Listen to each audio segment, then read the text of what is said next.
Call this meeting to order. We have the prayer and the pledge by Councilman Marlon Lewis.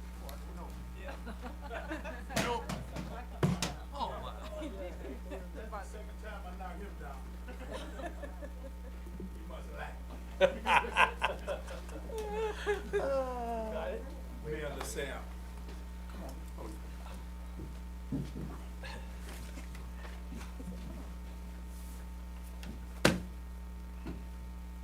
With heads bowed and eyes closed, if you will, in reverence to our utmost His highest, our Holy Father, who sits high and look low.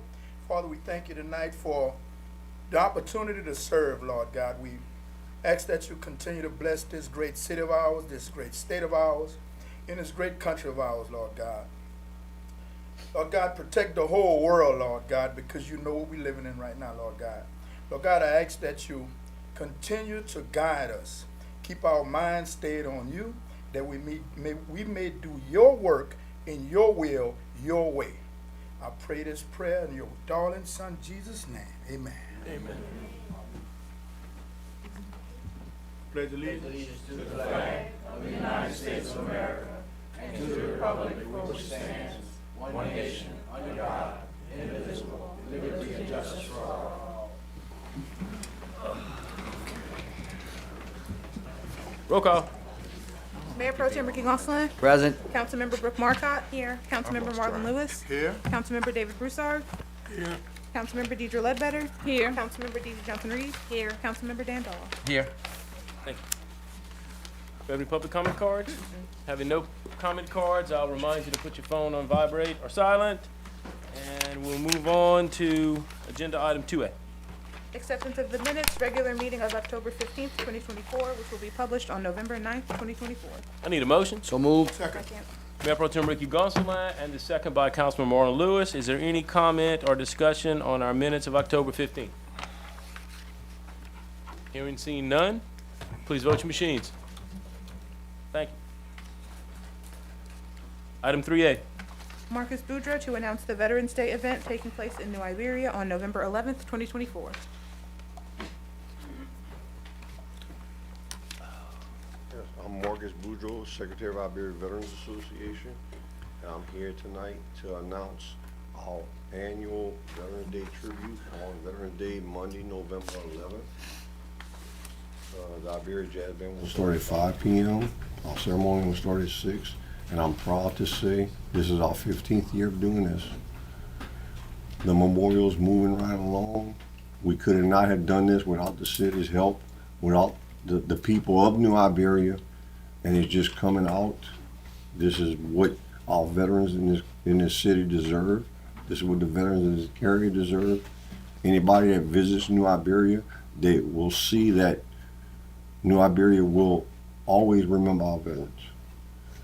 And if somebody can't make it out to the function, please remember on November 11th, stop what you're doing for a minute and remember the sacrifices our veterans made. Thank you all very much. Thank you, sir. Yes, sir. Can I address him? Yeah, sure. Hey, Marcus, man, I just want to thank you for always coming out and supporting us with the graveyard cleanup. Oh, yes. Marcus comes out all the time when we do graveyard cleanup, and he places flags on our veterans Yes, who've he left does. us. Thank you, Marcus. That's something that they started doing, and with the I'm blessed. I'm one of the youngest one in the group, so yes, we will be there. Miss Reed can contact Yep. me. I will always be there. And you Thank don't you just so bring much. flags, you bring a weed eater too. Yeah, he does work. He helps us out. We All right, appreciate thank He's you. there before us sometimes. All right, thank you. Thank you. You. Madam Clerk, 3B. Eddie Palmer to designate the city of New Iberia as an official Old Spanish Trail city.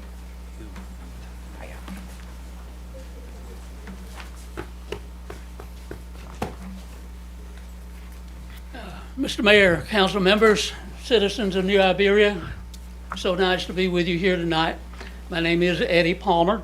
I'm Professor Emeritus at UL Lafayette, and I'm also the president of the Corporation for Old Spanish Trail Activities in Rain, Louisiana.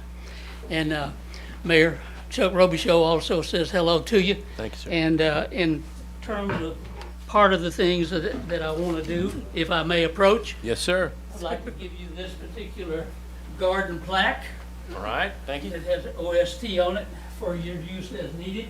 All right, thank you. Some of you may not be familiar with the Old Spanish Trail. The Old Spanish Trail is a road that runs all the way across the country. It is something that started in 1915, ended in 1929. This particular image is on some of the brochures that I gave you, so you'll be able to see that as well. But this is something that we're very proud of. We have now come up with a variety of cities. You start in this particular area: Crowley, Rayne, Lafayette, Broussard, New Iberia, Patterson, and Morgan City are all official OST cities. So how did they get that particular designation? And how did they get this particular plaque that we hope will find a place in the mayor's office? This is a plaque that is distributed by the Old Spanish Trail Association, headquartered in San Antonio, Texas. And it essentially designates this wordage official city. So you have already got your signage up out on 182, which is also 90, and is the Old Spanish Trail. Fits well with your Spanish heritage here in your Iberia, with your Spanish festival that you have, and we hope that there will be several ways that in fact you can weave the Old Spanish Trail story, the Old Spanish Trail initiative into your activities. So Mayor, I will also leave this along with a letter from Charlotte Cale, the president of the Old Spanish Trail Association, officially designating New Iberia official OST city. So thank you for your time. Thank you, sir. It only took us from 1779 till now, but we finally got home. Thank you. Thanks for what you do. Thanks for keeping that history alive. All right, moving on, 4A. Ordinance number 2024-28, an ordinance authorizing the mayor to negotiate and execute an agreement with the West End Council of Neighborhood Association related to the Neighborhood Investments American Rescue Plan Act project. I need a motion to open this public hearing. Motion. Second. Councilwoman D. Johnson-Reed and Councilwoman Brooke Marcotte. Is there anyone from the public to comment on this item? Hearing, seeing none, I need a motion to close. So move. Second. Mayor Pro Tem Ricky Gonsalas and Councilwoman Brooke Marcotte. Now I need the main motion. Motion. Second. Councilwoman Brooke Marcotte, Councilwoman D. Johnson-Reed. Is there any discussion on this main motion? Sir? Okay. And this, just to tell you what we're doing, the West End Council will pick some houses. They will partner into our one block at a time program. And so that will give some other houses that we will renovate, so we're excited about that. But that's what they chose to do with the money that, the ARPA money that we're giving to the neighborhood associations. Everybody good with that? Mm-hmm. Good? Well, Then- Mayor, yes, sir. I don't have to abstain on this one, right? Do I have to abstain? Okay, yeah. You're, And I think so, because you're- he's He's on the board. he's on the board. Yeah, Yeah, you do. yeah, absolutely. Yeah, you do. And they following all the same protocol as we follow one block at a Yeah, time. definitely. Correct. We do the procurement, they have to meet the same requirements, we have that stringent grading system, the whole thing that we've just gone through. Okay. But with the list that they give But with us. a list that they provide. Correct, correct. Everybody good? Then I'd ask you please vote your machines. Thank you.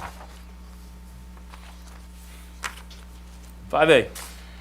Resolution number 24-134, a resolution appointing Thomas Falgu to the New Iberia Parks and Recreation Commission for the remainder of a 5-year term. Do you have a motion? Motion. Councilman Dan Dahl and Councilman Marlon Lewis.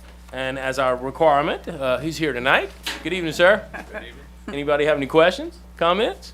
Whoa, I forgot this moves. Thank you for being, being willing to I serve. I just want to say a few little words, and I'm. Go, yeah, go. I know you're busy.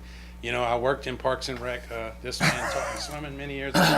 I was probably about 10 years old back when the city actually had And employees and that young work. about that big around, too. Yeah, I was not as big as this either, because I used to hide behind that little ladder, as my older brother tells me. I don't remember those days, but I do remember working in Parks and Rec through all high school and college, and what Parks and Rec did, and then I worked for Boys and Girls Club years later, and so youth, adults, recreation, I think it's something that can help our city, and anything I can do to help, that's what I'm willing to do. No, that's all. We thank you for your service. Thank you. Thank you. Great. Had a motion and a second. So please vote your machines. Thank you. You're in. Can't quit now. All right, 5B. Resolution number 24-135, a resolution approving the priority list for the City of New Iberia 2024 Street Improvements Project and authorizing Bayrard Habits and Associates to generate bid packages in accordance with Louisiana Public Bid Law. Do I have a motion? So move. Almost unanimous. Mayor Pro Tem Ricky Gonsalas, and who is the second? Councilman David Broussard. Thank you. Good evening. Good evening, how are y'all? Good. So, I'm not sure what information did you, packets? Alright, so basically, The street list. Yeah, so is that, Yeah. that's gonna probably be the right one, yeah. right. We kinda had to do some narrowing down to meet our budget. Yeah. And what we're doing, just to remind everybody, we took a few $1 million. It will go to roads, but we're trying to go to capital outlay, use that as a match. We also have hit up 2 grant agencies, so we're not gonna spend it all in one chunk, because we might be able to take that couple of $1 million and expand it greatly by using it as a match. If that doesn't work, well, then it'll go right back into the road program. But why not at this early stage? You're talking about a 3-year road program, so we get the bulk of it going. That's gonna last 2 years, and that gives us about 1.5 years to leverage that, to see if we can leverage that money and increase it. If we can't, then at that point, we'll just say it didn't work, and we'll put it back for the road program and bid another project. Correct. So if we get to a point where, let's say it's 2 years down the line, I mean, how are we prioritizing streets? Are we gonna like say, okay, maybe the ones that aren't so bad, we'll leave till the end? Yeah, How are we we've gonna do based, that? Everything on this list is basically in the current scope. Like this, all these streets are in what's gonna get constructed now. Okay. So any money that comes later will be completely separate from this list. Perfect, that's exactly what I wanted and to my do. hope is that we, go from a couple of million to 10 million or 8 million, and then we can reanalyze the streets that are left, doing our same philosophy we always have of the worst streets first. Right, okay, just wanted to make sure, thank you. No, that's fine. Yes, sir. So, from my understanding, this total amount of roads is minus the money we're gonna match with, correct? The bid amount. Correct. Correct. What So- we're approving right now, we'll get bid out, that list that Right, you so it's- approved, and then we'll see. And I ain't gonna wait too long. I'd say 1.5 years. I don't wanna wait longer than that. If we have not been successful at leveraging that money, capital outlay, the state talks a lot about infrastructure, so we putting our money where our mouth is and saying, we gotta match, this is all for infrastructure. If it doesn't work in about 1.5 years, then we'll just put it back in the pot and bid out another road program. Okay, So our target was 13.5 million, that's kind of the number we were trying to hit, so, that's basically, taking all the roads and making a jigsaw puzzle, and make it fit. This breaks down into 3 projects. The first project's gonna be an asphalt reconstruction, that's about 1.5 million. Second project's a concrete repair, that's spot repairs, that's 5.2 million. And the last project is the bigger project, which is the actual asphalt patch and overlay, that's like 6.6 million. So that gets us our 13.5 million, target we're looking for right now. So, and they're gonna get constructed in those orders. Okay. The reconstruction will be first, concrete repair, patch and overlay, they're gonna overlap probably 3-4 months, into 2025. So we're trying to get the first one out for bid in February. We're a little bit behind our original schedule, but, it took time to reorganize the list and try to meet the dollar values we have to work with to get to this point. And then I need you guys to approve it, so, we can move forward.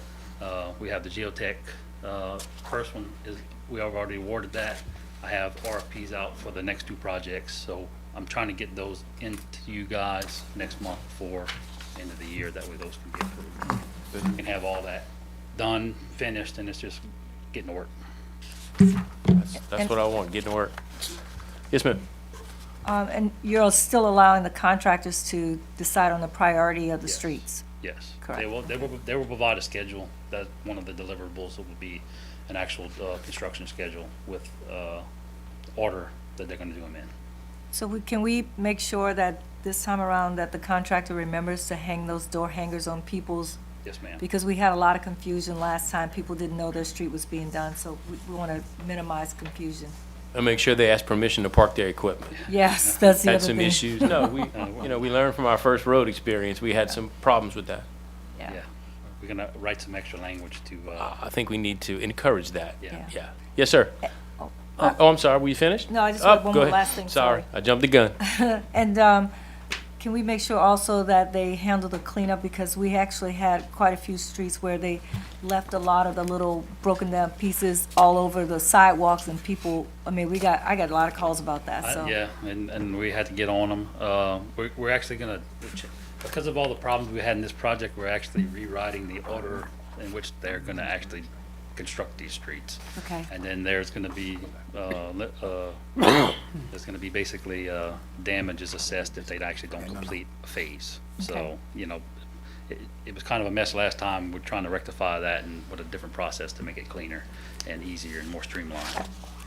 So one last thing, and then I'm gonna give That's someone fine. else the floor. That's what we're here So, one other thing that happened, John, that I had a couple of complaints about was the fact that, those little manhole things, like the cement or the overlay, whatever it was, didn't meet, and so some people were saying that they hit it, they bust their tire, and they were looking for somebody to pay for it.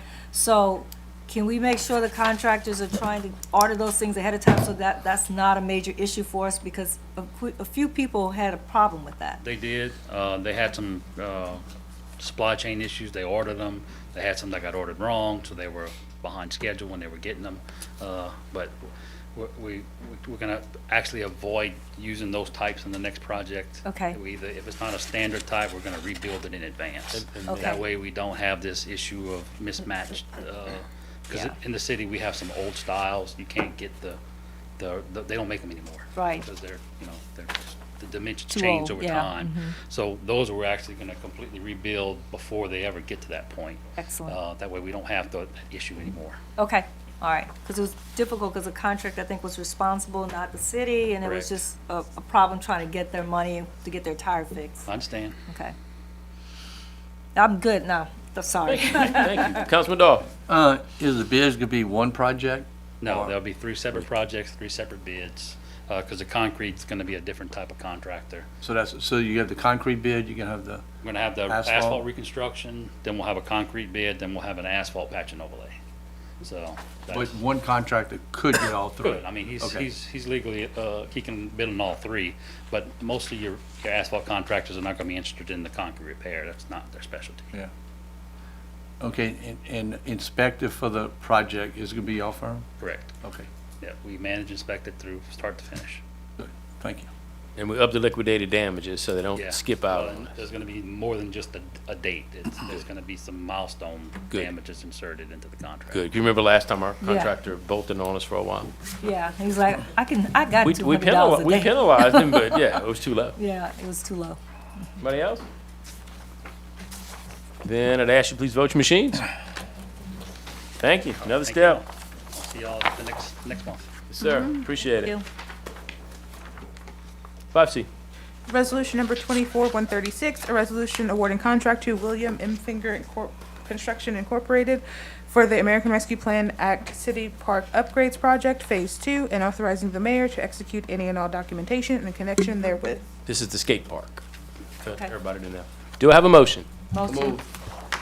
Councilman D. Johnson Reed, Mayor Pro Tem Ricky Gonsalas. Any discussion? Yes, sir. What was the budget on the project? We had 416 left over. The total project was 450, and then we had to spend some money demo in the pool house, so that took out of the 450. So we have 416 as the allocated construction budget. And there was only one bidder? Only one bidder. We had other bidders interested in the project, but you have to realize this is extremely specialty construction. We're lucky we have a concrete skate park bidder in Louisiana, and we do, and he's out of Lafayette, and he bid on this project. But most of them are in California, East Coast, West Coast, some in Florida. There's not many of them. There's probably 2-3 dozen in the whole country. and they're very territorial. So they, this is the public bidding process, and William M. Finger Construction was the only contractor that bid on it. Does it include the removal of anything with the existing park? Anything to do with that project, or? So Public this- Works has a little bit of demo to do. Yeah. Just around the pool sidewalks, the deck, the old deck. No, I'm talking about the old skate park.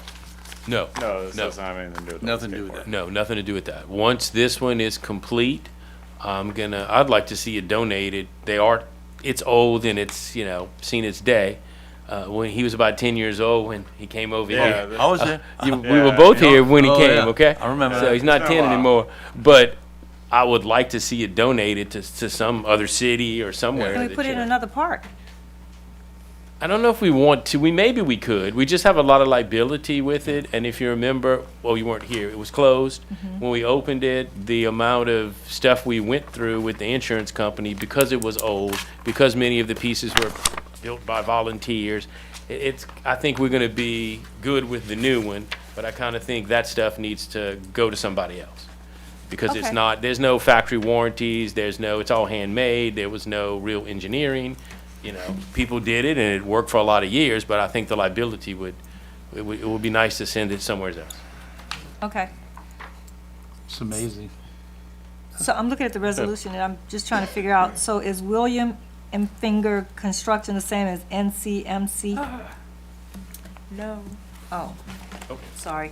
love to do that to me. No, Technical difficulty. I mean, I noticed it, but That y'all love to do I that to me. thought David would have an Uh-oh. answer for me, not you. I'm not sure with that. Okay, so Yeah, just a typo. okay, cool. Thanks for asking. Dave, she's finished. Are you finished? I'm finished. Okay, good. No, I'm just asking. Yes, sir. I'm What's the just going estimated around. length of construction you thinking? So, we're working with the contractor to figure out his availability. Thank you. He has a small crew and he is working currently in Slidell. I'm thinking that it'll probably be end of the summer, if that. They don't like to work here in the summer, so they want to try to get it done sooner. And being that they're in the pool, you would think that could make it longer, but actually they're used to working in mud and dirt. So speed So them this up. is all concrete, so it's the techniques they're going to be using are actually going to make it a little quicker. Excellent. So, yeah, I think definitely in 2025. It's just kind of hard to pinpoint exactly, but I'm thinking probably into the summer. May I ask him one more question? Anybody? I'm gonna do it the right way. Okay, Anybody go else ahead. have a question or comment? You good? Yes, ma'am. It's not about the skate park, though. Oh. Hey, what's the new date on my park? Ann Street? Yeah. Uh, Because we said into September, well, we're in November. I just yeah, want. we had some rain delays. Yeah, we're that allowed, we've yeah, that's collected. why I'm just, I figured you might know. Playground has been installed. It's great. The landscaping is starting to get installed. The lighting, we're still waiting on those poles to come in. And then we're letting some of the mulch sort of do Yeah. its thing because it's kind of leaching right now. Yeah. Once that all clears out, then they'll do the coating on the court. I'm thinking probably between Thanksgiving and Christmas. Okay, End of the year. that's good.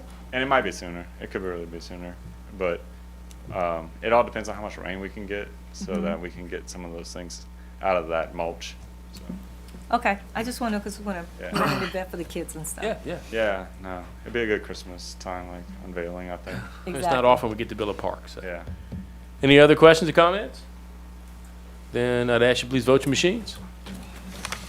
Thank you very much. All right, thank you all. Thank you, man. 5D. Resolution number 24-137, a resolution authorizing the mayor to negotiate and execute an agreement with the Boys and Girls Clubs of Acadiana for the implementation of programming related to the American Rescue Plan Act anti-violence program. Cool. Can I get a motion? Motion. Motion by Councilman Marlon Lewis and a second by Councilwoman DeeDee Johnson-Reed. And come on out. Good evening. Good evening. My name is Ryan Wheeler. I'm the CEO of the Boys and Girls Clubs of Acadiana. And before I start, I want to acknowledge my staff and the kids that are here today, if that's okay. We've got DeAndre Hippolyte, Miss Bree Davis, and then kids, will y'all stand up, please? Thanks for coming out tonight. And a parent. All right. Great. Okay, so I want to talk a little bit about Boys and Girls Clubs of Acadiana. We are a 54-year-old organization. We have now 9 sites in 7 parishes. We just opened a club in Crowley a month ago. And if you all remember, in 2023, we opened the West End Club. DeAndre runs the West End Club, and it is going fantastic. So we currently provide after-school and summer programming for kids, all kids, no matter their economic stance, ages 6 to 18. They come, they get a hot meal, they get homework help, and if you're a parent, you know that's huge. And then they have programming in academic support, healthy lifestyles and habits, and good character and citizenship. And so kids come in, we're not a babysitting service, we actually do evidence-based programming.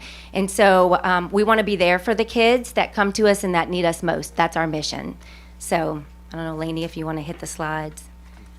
And that's what we do. So our mission is to empower all young people, especially those who need us most, to reach their full potential as caring, productive, and responsible citizens. Here in New Iberia, Boys and Girls Clubs have been around 27 years. So we opened on at the Bajon Gym 27 years ago. I think I had just graduated high school, and the Boys and Girls Club opened. So we've been serving kids, thousands of kids, for many, many years. If you hit the slide, Lainey. Okay, so 2 clubs here, the Pershing Club and the West End Club. We serve over 1,000 youth, members ages 6 to 18. 46% are raised by single parents. 67% of the households earn less than $30,000. We've got a little more male than female in the clubs, 90% African American.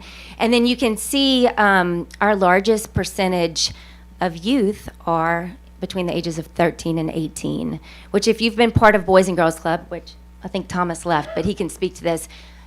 Teens don't typically come to the clubs or haven't typically come to the clubs because they didn't have programs for teens. So what we've done recently is really focused on how to get the kids in the club at a younger age and then get them to stay through their teen years by providing programming that's exciting to them, whether it's e-gaming or we just got some podcast equipment, VR goggles, we've got drones, so STEM-related activities kids are really interested in. And the kids, they love to come and play basketball and do all the sports, but once they get into the club, the programming is where it's at. So, okay, so a couple of things about the risk factors for delinquency. So I want you to know that not a single risk factor here brings a person to being delinquent, okay? So there's a couple of things in the domains of family, peers, schools, and communities. So for a family, maltreatment and abuse, large family size, poverty, exposure to repetitive family violence, divorce, and a low level of positive parental involvement. That can lead to a child just having a difficult childhood. From a peer standpoint, spending time with peers who engage in delinquent or risky behaviors, gang involvement, or less exposure to positive social opportunities because of bullying or rejection. That plays a part into delinquency as well. And then for schools and communities, poor academic performance, low commitment to school, low educational aspirations, poor motivation, living in an impoverished neighborhood, and high crime neighborhoods. And if you'll flip the slide, these are the protective factors for delinquency, and I made a typo here, spelled wrong. But these are all things that Boys and Girls Clubs do when it comes to these factors. So participation in shared activities between youth and family, including siblings and parents. We do family engagement nights, and they're amazing. We ask for parents to come in, to come and see us, to see what we do, and we do some incentivization. So we'll have financial literacy, or we'll have a family meal where they can come in. There's picnics for Mother's Day or Caregivers Day. So we try to get people into the clubs to see what we're doing, families in particular. Providing the forum, providing the forum to discuss problems and issues with parents, availability of economic and other resources to expose youth to multiple experiences. Those are things like college tours. Those are things like opportunities in workforce, internships. The presence of a positive adult in the family or mentor to be supportive. We have that with our paid staff. positive and healthy friends to associate with, engagement in healthy and safe activities with peers during leisure time, clubs, sports, and other recreations. A lot of kids get priced out of some of the sporting opportunities or club opportunities, and so Boys and Girls Club provides that to the kids that may be priced out of those or can't go because of transportation issues. And then for school and community, enrollment in schools that address not only academic needs of youth, but also their social and emotional needs in learning. You know, we don't have anything to do with the schools, but we want kids to be prepared for school so that they can go into that environment ready. Schools that provide a safe environment, a community and neighborhood that promote and foster healthy activities for youth, and then access and participation in consistent mentoring. That's what we do, y'all. I mean, it's why we have paid staff. It's why we have Dre and Bree at the club every day and their staff. It's because a lot of kids don't have consistency. And so when they come to the club, and I think they could nod their heads, but you know, it's like a second home to them. So they find that support there. So those are protective factors that Boys and Girls Clubs provides for kids. And again, we try to get them in early so that when those things come up later in life, they have the tools and the skills really available to them and the people around them to help them navigate those. So violent crimes committed by young people peak in the after-school hours on school days. This is by youth.gov. Nearly 18% of the crimes take place between the hours of 3 p.m. and 7 p.m., the time when many youth are unsupervised. Just so happen to be the time the Boys and Girls Clubs are open. And so when kids are in our space, we know they're more likely to be doing productive activities rather than being out doing destructive activities. Our program, so we provide safe spaces, positive mentors, homework help, daily hot meals, highly trained staff, social and emotional wellness, and access and opportunities.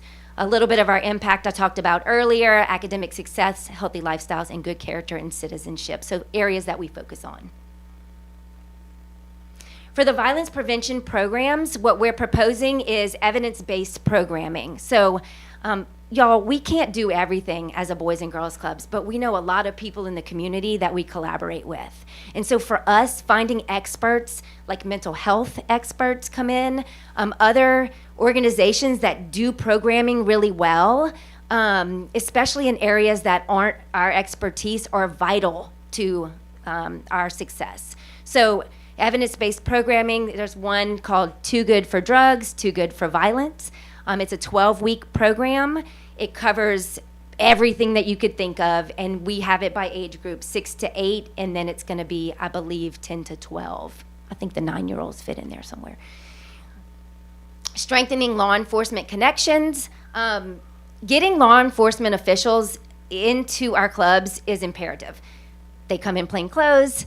They make a relationship with the kids. They, help them with homework, have all these different interactions, and then they build that rapport with them, knowing that there's a safe place for them to go if they have issues. And so just making sure that we're doing events with the police officers and the sheriff's department, making sure that they're coming in the clubs and they're showing a positive light.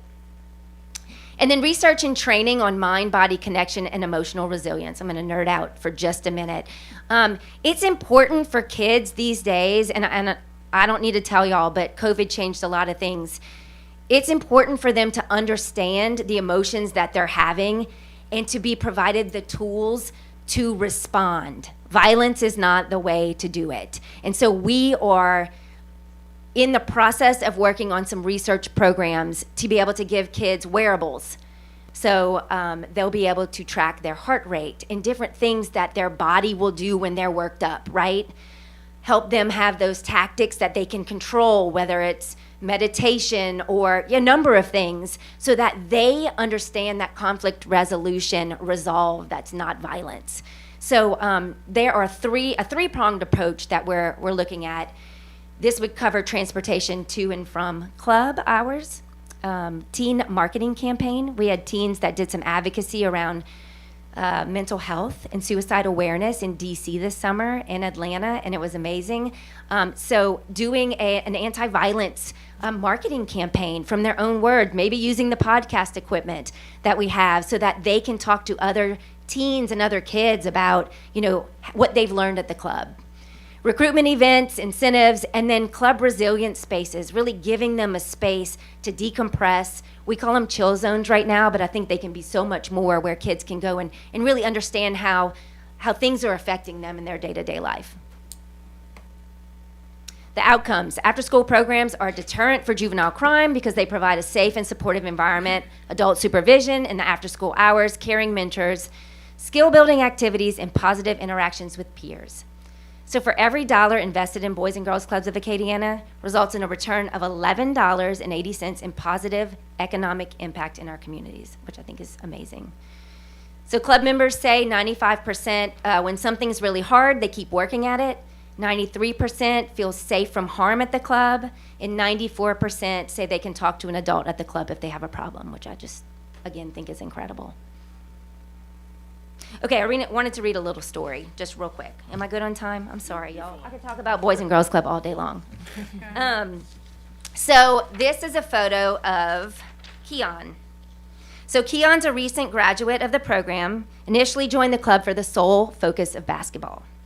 However, during his time here, he explored various career paths, developed essential soft skills, and learned coping strategies that helped him grow as an individual. He also participated in ACT prep, career building workshops, college tours, and other programs that contributed to the development into a well-rounded person. Keon is now pursuing an engineering degree at the University of New Orleans, and he takes great pride in sharing how the club helped develop him. So I want to leave you on that note, but I appreciate your time tonight. If anybody has any questions. Questions, comments? Y'all doing a great job. Keep up the good work. Thank you for coming to the West End. Thank I you. remember when we first worked together during COVID. Oh, yeah. Yeah. That was a long time ago, and it feels like yesterday. Anybody else? No? Thank you. Thank you very much. Thank you. Thank you. We had a motion and a second. There's no discussion. Please vote your machines. Thank you very much. Good stuff. 5E. Resolution number 24-138, a resolution authorizing the mayor to act on behalf of the city of New Iberia in all matters pertaining to state project number H0166226, FAP number H016226, LA 3156, Louisiana 482, West St. Peter Street, Fulton Street, Louisiana 3156, Iberia Parish, and further authorizing the mayor to sign any and all documents, contracts, and agreements in connection therewith. I need a motion. Motion. Second. Motion by Councilwoman D. Johnson Reed and a second by Mayor Pro Tem Ricky Gonsalas. These are some road programs that we are lucky to get. They kind of fall in right in line with while we're doing our road program, the next two items. So we want to take advantage of them if we can. Questions, comments? Yes, ma'am. So, I'm looking at this thing and it says something about it's not a grant, it's a reimbursement or disbursement. So what does that mean? Jane, you want to come up?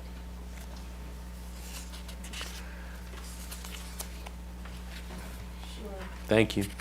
These are opportunities through Acadiana MPO, through DOTD. They offer programs, and we applied, I'm going to say probably maybe 2 years ago. 2 years ago. It's been a while, and so they're just coming up now for review, and one of the requirements is that we have a resolution from the council. It may be another year before we actually see any activity, but it's pavement preservation of this road, and then the next one on your agenda. Do you know what they mean when they say the entity understands that funding for this project is not a grant, but reimbursement/disbursement of eligible expenditures?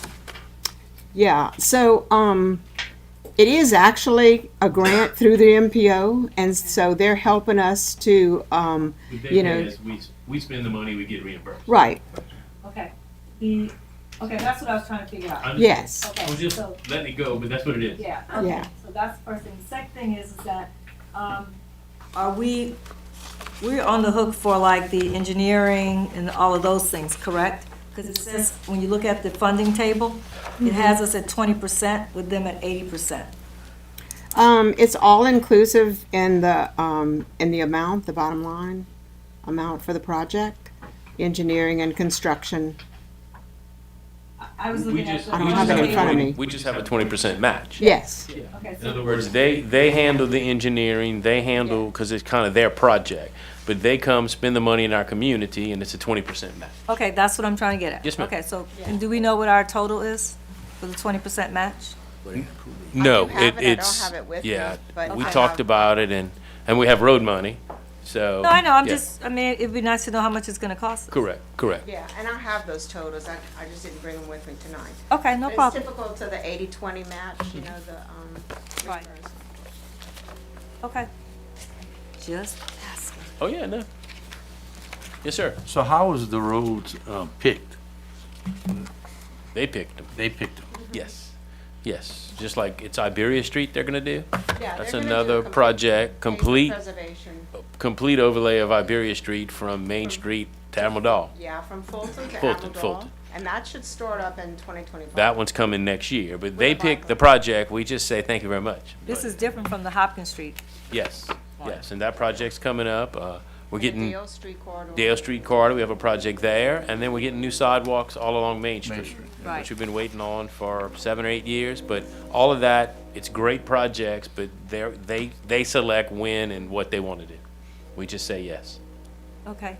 If it starts in 2025, we just need to probably coordinate with so we're not Yes. blocking people definitely, off that it can't definitely. move Oh, we're around. gonna be, people will be a little inconvenienced in 2025, and it's really not a bad thing. We're spending 13 million on the roads, and if some of these projects hit at the same time, we'll just work it out. But I'm We'll have just to, though. thinking, We'll have to. coordinate, because I mean, we have some places we have businesses, so we don't Yeah. want the businesses to be negatively impacted. Yep. Okay. All right. Thank you. Any other questions, Yeah, comments? Mayor, this is for you. You may know, maybe for somebody else. Where were we with the Hopkins Street, 675? We are waiting on the state, and they gave us some indication they were coming, and then that has been pushed back a little bit. So, everything I hear, it's by the end of the year, early next year. They But finished they've with been all telling the- us that for a while. Oh, man. They finished with all the sewage and drain, they finished with all of that? Oh, no. No. No, the big project, that is a huge project. They Right. have to tear the street up. So you remember they moved the light poles because Right. they said they were coming. Mm-hmm. So we jumped on that. We had a couple other little hurdles. They did some Water line? water line and some maybe gas line relocations. But that's all the prep for the big project. The big project, they tear all the street up. They put box culverts in that you could drive a truck in, and they're going all the way to Bayou Teche with them. It's gonna be a huge project. Then they gotta put all the dirt back, do all the saw cement, and reconstruct the road. So it is like a huge project that the past administration agreed to. I'm talking like before me. So that's been probably 10, 12 years ago. I think Hopkins gonna be closed when they, it's gonna be So shut, it's gonna be shut been, down. it's been in the works for a very long time. What was part of the held-up is that some of the council members back then, I was here, is that they didn't want to put no more water in Bayou Teche. They thought it would raise the Bayou Teche. Correct. And so it was a big, another. Big studies and all kind Right. of stuff. That kind of delayed it. Yeah, and there's no other place for the water to go. I mean, it's gonna help the West End. Armico Pump Station does, but only up to a point.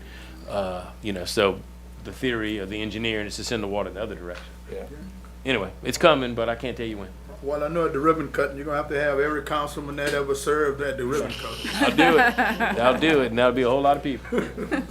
Let's hope they're all alive. Been on the books a long time. Yes, sir. Oh, yeah. We just, and I'm only saying this because I know I'm not gonna be here next year. Yeah.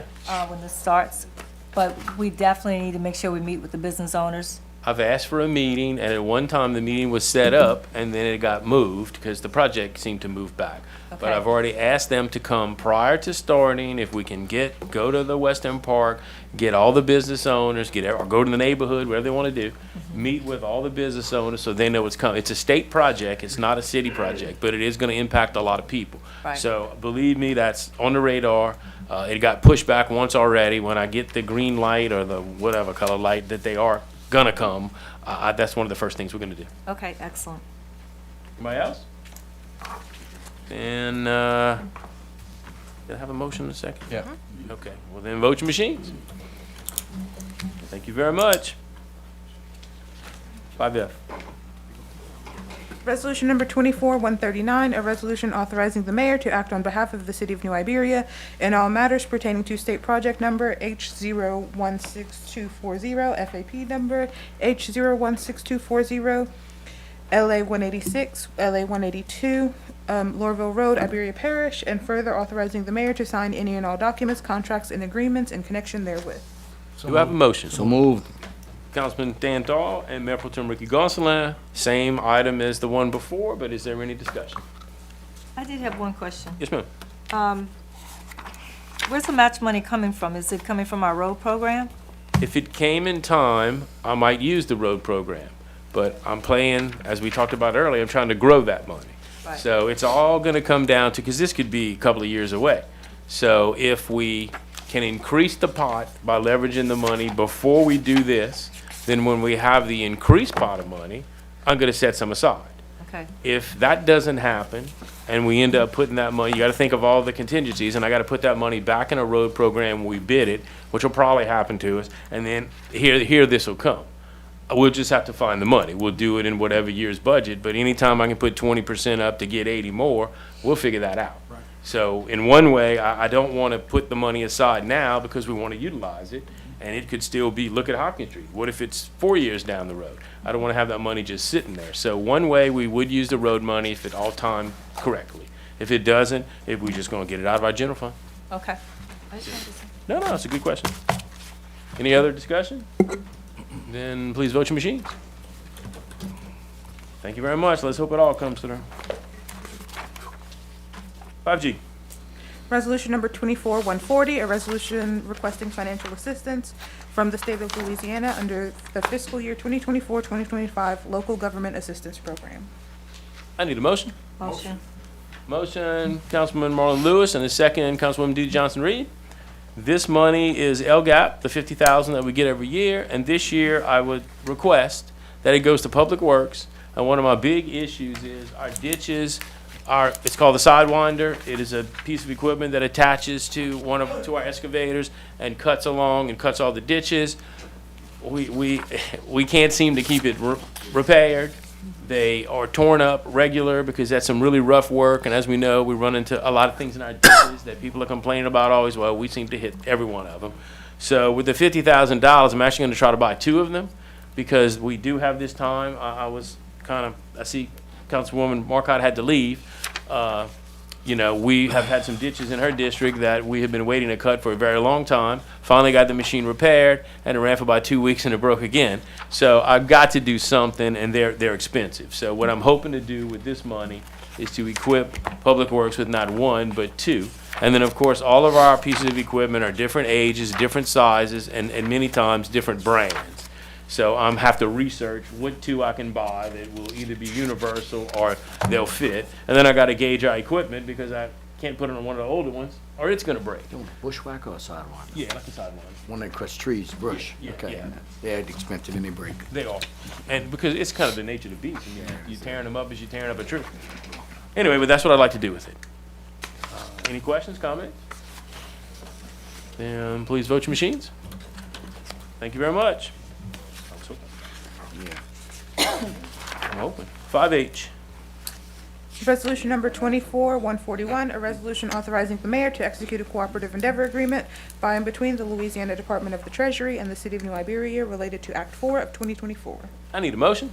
Motion. Motion by Councilman Dan Dahl, second by Mayor Pro Tem Ricky Gonsalas. And this is money that the Pepperplex used to get when they had their association. Now that we took over it, thanks to Senator Blake Miguez, the money now comes to the city. It can only be spent at the Pepperplex, but it's $28,000 we didn't have before. And I know that it might not be quite the same every year. It's a percentage-based thing, but I mean, that's the range of the kind of money we're talking about. So of course, I just thanked them and, we do this and then I can fill the paperwork out. Do we have any idea what we're gonna spend the money on? The first year, we're gonna probably spend it on something that we were hoping, we're still waiting on the $2.5 million from the state. And they've had some staff changes in that department, so I'm hoping that is coming. We have a piece of equipment that is utilized. It runs on GPS to mark soccer fields, and they've been doing that by hand forever, and it's very slow. So we promised them that piece of equipment, and we thought the 2.5 million would have been here like in January, and it's almost the end of the year. So they have waited patiently, so I really would like to buy that, and I'll just find $28,000 worth of use. When the money does come through, we'll substitute some other piece of equipment for that project. But I'd like to get that because soccer really has, it's very labor intensive for those, people involved to mark those fields. Okay. Anybody else? Please vote your machines. Thank you very much. Bye-bye. Resolution number 24-142, a resolution requesting that the New Iberia Zoning Commission consider extending the replacement time of mobile homes in the city of New Iberia. I need a motion. Motion. Second. Councilman Marlon Lewis and Councilwoman Dee Johnson-Reed. Councilman Lewis, you could put this up. I'll turn it over to you. Well, I mean, we all know all I was trying to accomplish was giving people who had mobile homes that may have an opportunity to replace their mobile home for whatever reason, to increase the time from 6 months to a year, maybe a year, just to give them a little more time to move their mobile homes, to get their business in order. I mean, I know for me a year, when you're in business and you got a family, time just passed fast. And 6 months is like, these 8 years passed fast, but we ain't gonna talk about that. You're a kid. 6 months, that's, to me, that's almost like a push, push out the way. And I get it. I know there's a lot of people that don't want trailers in the town, but if we have an opportunity to replace some of those older trailers with newer trailers, and it's basically under the guidelines of, hey, remove it and replace, I just feel at least it's a compromise for me, it's a compromise for actually wanting mobile homes to come back into the city. Everybody know that. I've been talking about that since I got here. And the reason why is because you have these little small lots that at one time may have been a mobile home, and I know y'all talk about modulars, but I don't know for whatever reason, I don't know if y'all realize people are stuck on mobile homes. You can't get people to do what they don't want to do. People stuck on mobile homes. They ain't nobody talking about modulars. I got a good polling place to check the temperature of people, barbershop, and you don't hear people talking about modulars, but that's another story. I just would like to see us extend for right now, extend the time that we allow people to replace their mobile homes, Another concept or idea, if you will, is that some of these abandoned trailers, they abandon them sometime and they rent them out and people tear them up and they move wherever they move across town or wherever else they want to go to the other 2 cities down the road that's trying to compete with us. They move there and they leave their mobile homes, and a lot of times people want to sell them, but they don't know what to do with them. Sometimes it can be an opportunity for somebody that's considering living in a mobile home to buy that property that has a mobile home on it, and to give them a little more time to replace it with a mobile home. You follow what I'm saying? I'm talking about replace and renew, not opening it up to put new mobile homes, which I would love, but I just want to see this time extended. I talked to a few people on the council that say they're all right with that as a compromise. They say they're all right with extending the time, And a year would be great for me, That's it. Anybody else? Any other discussion? I agree with Councilman Lewis, at least a year. We need to give people at least a year to replace these things. And I don't know, maybe one day we'll have the discussion, well, maybe not while I'm here, but they'll have a discussion about modulars, because they're more expensive. So, and we got a lot of people that really need affordable housing. Trailers are affordable housing. Thank you. Yes, sir. Yeah, Mayor, I was talking to Marlon about that, because I was here when we originally changed this, and I'm totally against bringing mobile homes back in the city. But one thing we talked about is the time about putting one back into the existing lot. I have no problem with that. I will not support bringing mobile homes back to the city. But we did have something through planning and zoning about the age of the mobile home to go back into that lot. I don't know where that's at now, it's been a few years, but if they could bring an older mobile home into the existing lot, or it had to meet some criteria, I'm not sure. I'm just a question about, you don't want an empty lot and they bring in a 1970 mobile home Right, in no, it. you're right. Right. But I don't know how that stands, and I would like to know that to make sure that's covered, that, when we replace a mobile home with a mobile home, and I like the time, I understand times go fast and you need more time, and I have no problem with that. I just don't want them to, I don't know the ordinance on that. And I think there is one, maybe I'm wrong, maybe Jane remembers, or they can look into it, but we need to make sure we're not bringing something that's not, to make No, the I'm with neighborhood worse than it is with an empty lot. 1,000%. You know what I'm saying? I'm with you 1,000%. Even some Only of the, thing even we- some of the, go ahead, man. Sorry, the only thing we're talking about changes is that time. I understand. So if all those other things are already covered in the ordinance, then it I'm would just good stay with like that, it is. yeah, Okay. yeah. Yes, ma'am. Unless we vote to amend it. I believe that we talked about it one time when the ordinance was drafted, that mobile homes older than 1975, I think it is. I'll have to go back and see if that's actually in the ordinance, but there was a stipulation that mobile homes can't be replaced with an older mobile home. I'm assuming that scale kind of moves as more years come in. Sure. Okay. You don't like the 70s? No, I'm picking. No, I'm just saying, it should be a Yes, ma'am. graduated scale, because, I mean, as, Yeah. if it's. Yeah, it's a long put time ago. 1980 in there, Yeah, that's not yeah. gonna be much better than 1975. No, it's not. So, Mayor, if we decide to do something, still This go still to goes to, planning. right. The next step, that's what I was gonna explain. The next step after, if we approve this, then it goes to planning and zoning. And then they do what they do and send it back to us. That's the process. I know we have a ordinance meeting coming up soon. Is it possible for us to add that to the agenda so that we can review that ordinance? Because I don't think anybody's clear on what the ordinance says. We can look at it. I can send you all a copy. Yeah, That'd be please great. do. Yeah, I don't think there's anything in it about the time or the age or the, I know we talked about it, I just don't recall Yeah. if it was included. I remember the discussion. because it has to do with a non-conforming use and when a non-conforming use can be continued. Right. And I'm pretty sure it's 6 months, but I don't think there's anything about the age of the mobile home. It might not be. I'm trying to look it up on the Unicode thing here, but.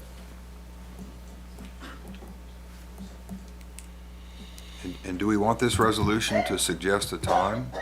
Do we Yeah. want to say a year? That's what I was gonna Yeah. ask. There's nothing in Yeah. here that says a year. It doesn't say. No, not yet. But that's. Okay. Yeah, then, Yes, sir. so just being a devil's advocate, I think that, I'm against mobile homes in the city as well. I just think there's just too many negative impacts to the surrounding residents with mobile homes. And I get your idea, Marlon, about affordable housing, but I talked to a bank and I talked to some mobile home dealers, and they said 6 months is within the possibility of getting finance and getting a mobile home and getting it back set up. So I think, if you extend that time frame, you're just giving more time to not make a real decision. I think what we do is we keep that time frame short, and when it expires, maybe these people or individual consider building something of more quality, a house of something else, or in that particular property. By extending a year, I really feel like that's a little too much time to give to move another mobile home. When we're trying to become a community that we're against mobile homes currently, most of us, and so giving another grandfather a year, I think that's a little bit too much time for me. I'd like to see it somewhat shorter, and that's just my opinion. Well, the communities they in, they're not in your neighborhood, so you ain't gotta worry But about Marlo, it. I I'm never. just saying, No, they're not- wait. No, you made a comment. Hold Yeah, on. that's all, but I'm No, saying no. I like that. No, wait. You made a comment. Yeah. You're exactly right. Most of my But people I- ain't complaining Hey, I about represent the them. whole city. I understand. The but whole most of city. them- I don't represent one side of the but town. Most of them Hey, people look, ain't. I had the floor. one at a time. I had the floor. One- I represent the whole city. Yeah. Everybody in the city, not just one street where I live on. Yeah, no, I hear you, but I'm Okay. just saying, no, but I'm just saying, though, Let me finish. I represent a community that most people can afford mobile I homes. mean, I get it. Yeah, it's, So it's that's a why I'm double-edged speaking sword, for. right? Yeah, it's a Yes, a double-edged sword. I mean, let the people that call you in District 2 and District 5, give them their number. Let me call them and make sure they, talking to you about that there, because I I don't believe it. Okay. Yeah, not that. We're done? Move on? All right, I'm moving on. You had your hand up. Yeah, so I would also want to say that people who are buying a mobile home, they're not buying it because that's all they want. They're buying it because they can't afford to build a home. And so we need to make sure that we are always thinking about the people in our community are marginalized or who don't have as much as the rest of us. And so there are certain communities that would be an upgrade to their current living situations if they could get a newer trailer on a lot. And so let's not forget that not everybody in our community is middle class or upper middle class or even rich. We have to try and figure out a solution for an affordable home solution for the people who don't have as much. And right now, we don't have one. We thought HUD would have started with the, redoing those apartments in the West End. That's on hold. So at some point, it's our job to make sure that we provide some sort of solution for affordable homes. I mean, New Orleans just passed an ordinance, it was on the ballot, that they have decided to take 2% of their budget, starting in 2026, that will go toward affordable housing, because that's how critical the need is in their community. And I don't know that we'll ever have a budget where we can actually set aside 2% of the budget to fix affordable homes, but we need to be thinking about a solution. And right now, the federal government is telling us that mobile homes is a solution for affordable housing. That's why they're giving out the That's why grants. they're giving us the grant. Exactly. Or I hope we get the grant. No, anyway. we're in a running, right, Ms. In the Jane? running, yeah. For $7.2 million to deal For with. mobile homes, For right? mobile homes, So- for just mobile homes. So, To renovate mobile homes. I know, I or ain't smarter than the replace, federal but we government. chose not to. Yeah, we chose because to you can't replace. replace Federal them. government? So my thing is that let's also think about the people that are less fortunate. And we got a lot of people, and we talk about this all the time, we got a lot of people in our community that are less fortunate. So let's make sure that sometimes these decisions that we make, these ordinances that we pass, include them. Don't make life harder for them. That's it. Man, I'm just saying, Thank I'm you. 54 years old and I've never, and I could be wrong, maybe somebody from the fire department could help me, or FEMA somewhere.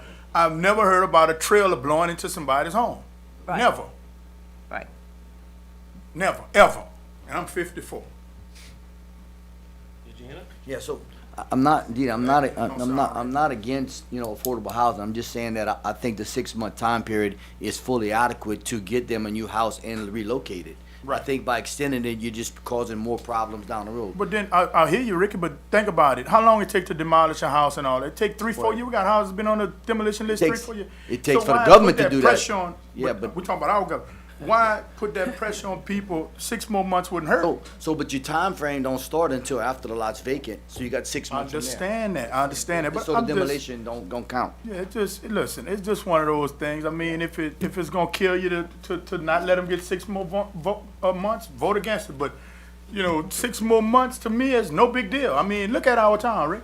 I walk around, I see a lot. I mean, I see a lot. It's as far as, and I hate to say it because I come up from I hate to say from poverty because we didn't know we was poor, but I come up in a whatever you want to call it. I ain't gonna even name it. I can't because I'm from that. But we don't have a whole lot of options in New Iberia. And New Iberia is divided. Like one side got it going on, the other side don't. I'm looking out for the side that don't have it going on yet. Yes, ma'am. Well, I think 12 months is a good time frame in order for some people, to get together and take care of what they need to take care of. Because I remember the example was from Councilmember Doyle that it was about a divorce and what was going on in the divorce that held things up. So people have different situations, definitely in different parts of town. And right now, we do have a whole lot of blank lots, vacant lots that we cutting grass on, and we getting some, we need help with that right now. So the idea is to try to fill those vacant lots with some type of housing. If it's a mobile home, replacing a mobile home, that's great. Otherwise, you just have a vacant lot there. And oftentimes, the city winds up having to cut it after it's vacated. So, that's definitely an issue, and we need to address that issue. Give them more time to try to get it together. 6 months is not gonna hurt. 6 extra months is not gonna hurt. So, Matt, can I ask a question? And just, I mean, I'm not putting you on the spot. How many permits were requested to relocate trailers within the city limits on vacant lots in the last 2 years or year? What you think? How many permits were purchased? No, I'm not gonna hold you. I'm just curious. Maybe 10. Maybe 10. Maybe. Maybe 10.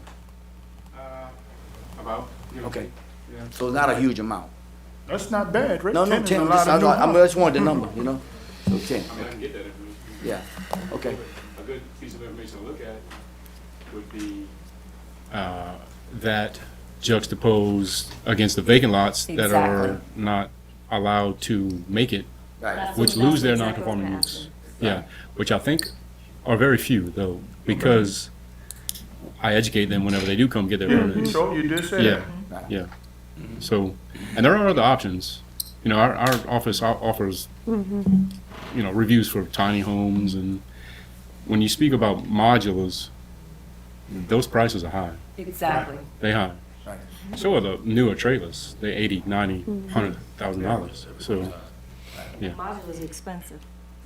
And typically, when somebody comes in to apply to move a trailer and replace it, they've already done their homework.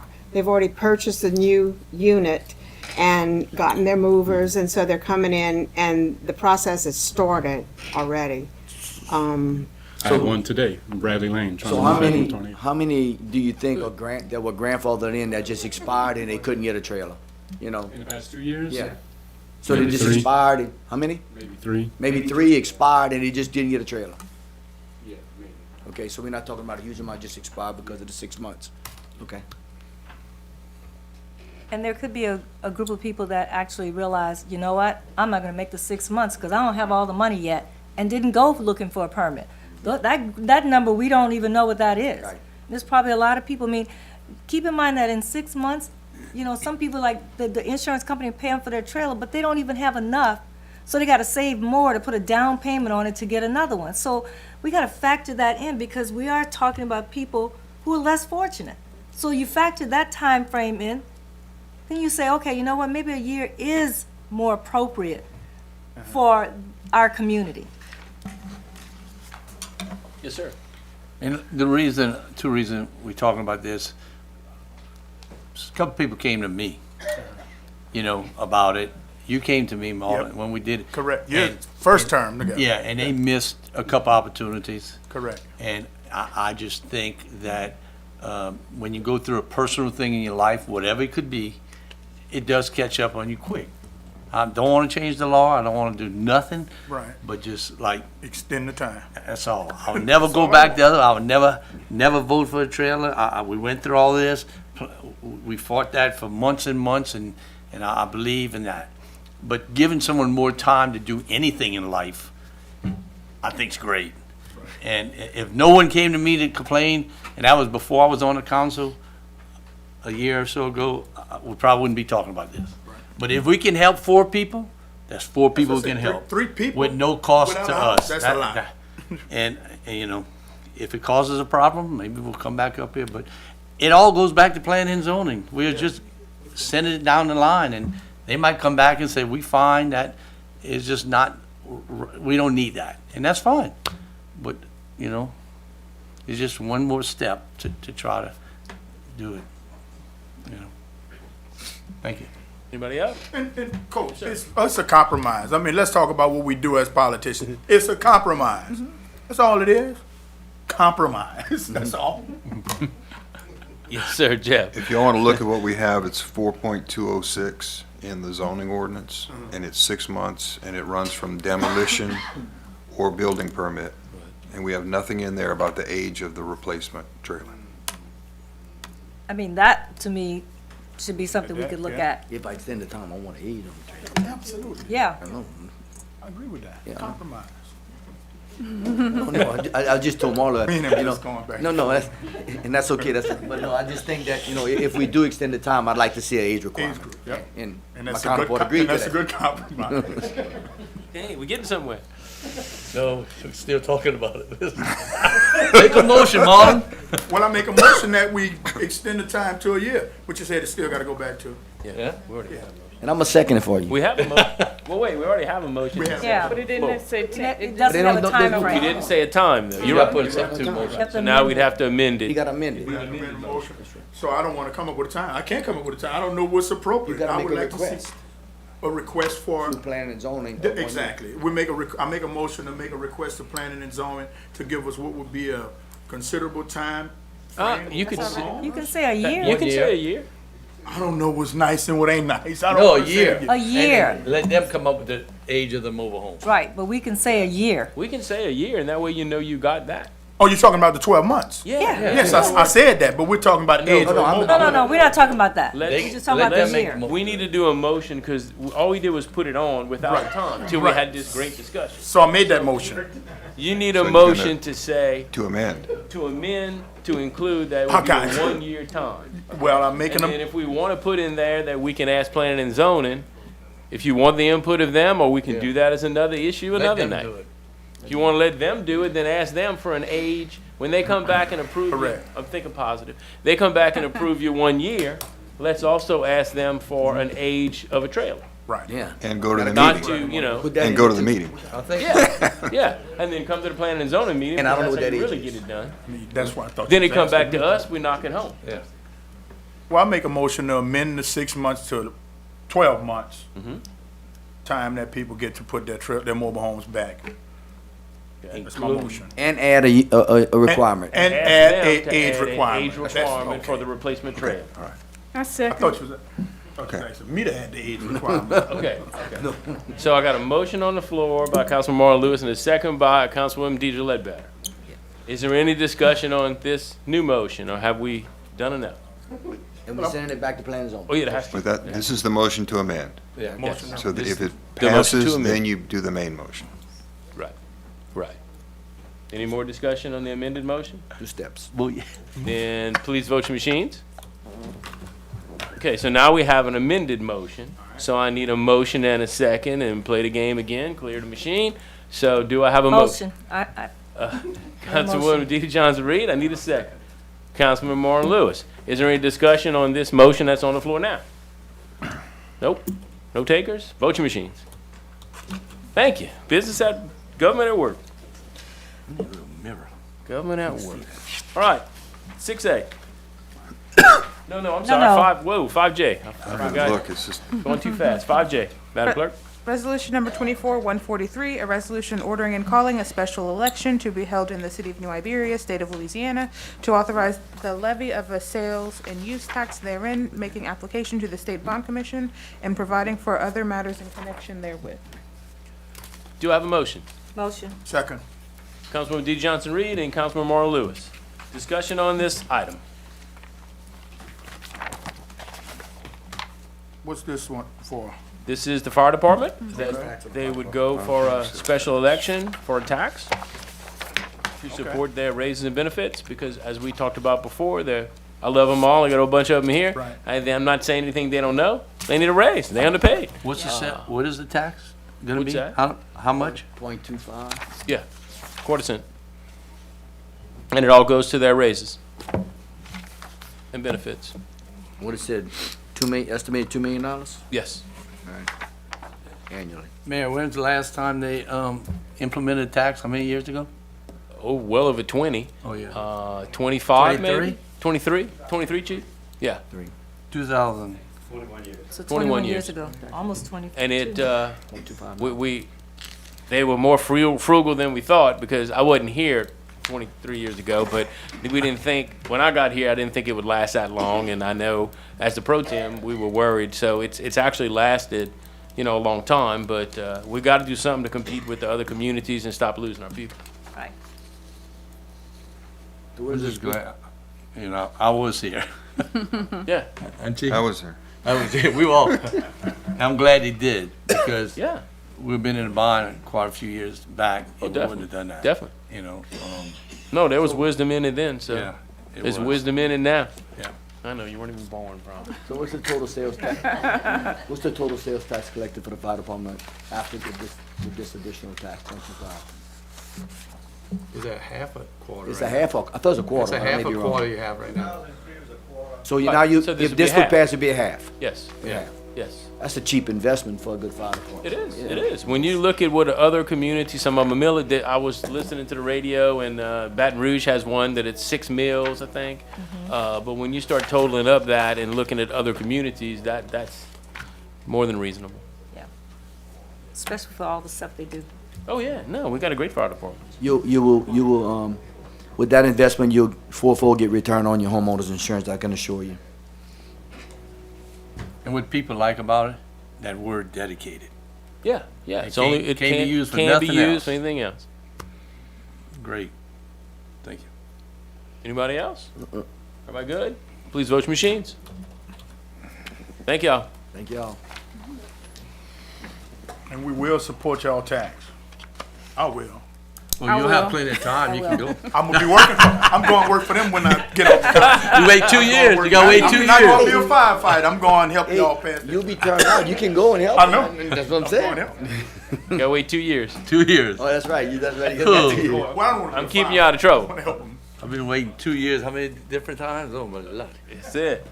All right, y'all. 6A. Introduction of ordinance number 2024-29, an ordinance amending and reenacting section 86-116 of the City of New Iberia Code of Ordinances related to school zone enforcement times and setting for a public hearing on November 19th, 2024. I need a motion. Motion. Second. Councilwoman D. Johnson Reed and Mayor Pro Tem Ricky Gonsalas, and let me tell you a little story about this one. The state changed the regs, so they changed the law. So we have to get up to speed with the law. The couple of things we're hoping to do is make both, we have 3 school zones, okay? They don't even have, and I'm not being critical, but they don't even have the same speed limit. So one of the things, we put that in there? I changed it, I didn't give it to you. Okay. One of the things that we'd like to do while we're going through this is make the speed limit the same for all 3 of them, because then it's less confusing. The other thing that the state did was change the times. It's an hour before school starts, and it's an hour after they let in. But the problem is, our schools don't start at the same time. Right. So to meet the requirement, we have to change our ordinance, and then we're gonna have to change the signage at the school. And that's gonna be up to us to do that. So that's kind of where we are, but we wanna follow the state statute. We didn't know we were gonna change this law, but now that the law is changing, you know, we gotta get up to speed. Did I explain that right, Jeff? Yeah.